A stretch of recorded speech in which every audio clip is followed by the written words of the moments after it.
Model Markowitz. Part 1. Sigma per square of p equals 0.7 per square, multiplied by 0.12 per square, multiplied by 0.3 per square. 0.4x2 is equal to 0.9 times 2. 0.7x2 is equal to 0.7 times 2. 0.3x2 is equal to 0.4 times 2. 0.4x2 is equal to 0.9 times 2.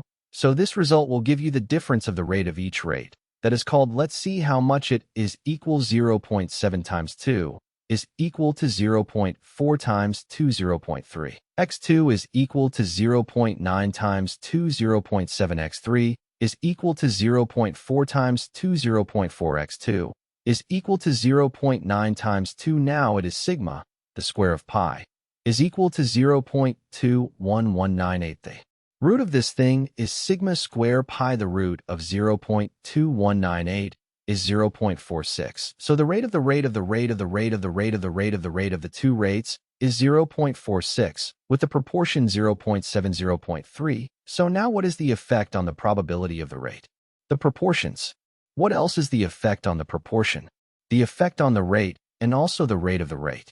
So now if I give you all the possibilities and I do this here, we will build different curves, a square and a square of the old, and I have here the ratios A, which is a greater ratio, B and A, which is B, right? Because it is 90 to the power of a. So what do I see here?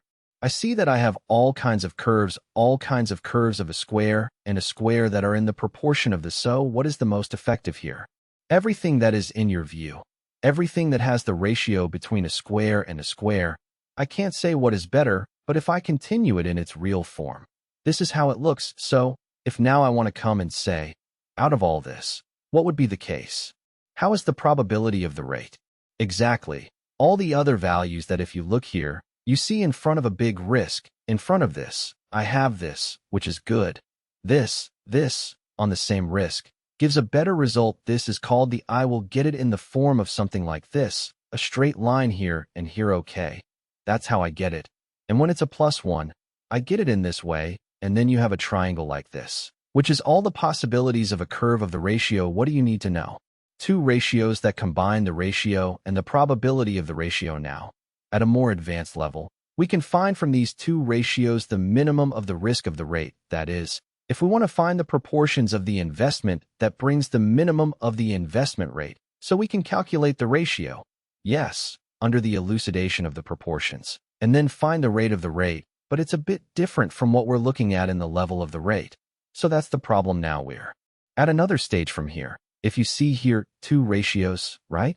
You see here the ratio of the rate. So what does Markowitz tell us? Let's take this line and add a risk-loss ratio. What does that mean?